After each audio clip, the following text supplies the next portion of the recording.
അങ്ങനെ കാത്തിരുന്ന ഉത്സവം ദേ വന്നെത്തുവാട്ടോ. ആകെ എനിക്ക് കൂടാൻ പറ്റുന്ന ഒരു ഉത്സവം ഇത് മാത്രാട്ടോ. അങ്ങനെ ഇന്ന് ഞങ്ങളുടെ അമ്പലത്തിൽ കൊടികേറുവാട്ടോ. അതുകൊണ്ട് തന്നെ വീടിന്റെ അടുത്തുനിന്ന് ഒരു താലപ്പില് പോകുന്നുണ്ട്. ഇപ്പൊ 2 വർഷമായിട്ട് ഞങ്ങളുടെ ഇവിടുന്ന് താലം പോകുന്നുണ്ട്. പോകുന്ന വഴിതി അക്കേനെ കണ്ടിട്ടോ. വാവ ഉള്ളതുകൊണ്ട് തന്നെ അക്കക്ക് താലം എടുക്കാൻ പറ്റില്ലേ.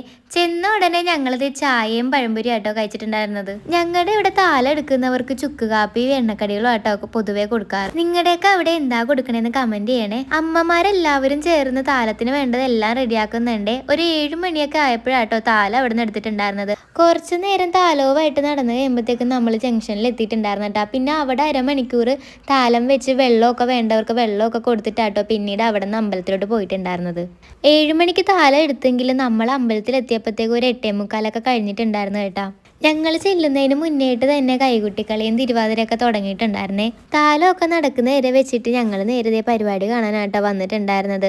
വന്ന സമയത്ത് ഒരു ടീമിന്റെ പരിപാടി കഴിഞ്ഞിട്ടുണ്ടായിരുന്നേ. കുറച്ചു നേരം പിള്ളേരെ ഡാൻസ് കണ്ട് നിന്ന് കഴിഞ്ഞപ്പോഴത്തേക്കാട്ടോ സമയം നോക്കുന്നു 9:45 കഴിഞ്ഞിട്ടുണ്ടായിരുന്നു. അതുകൊണ്ട് തന്നെ ഞങ്ങൾ പെട്ടെന്ന് വീട്ടിലോട്ട് പോന്നേ.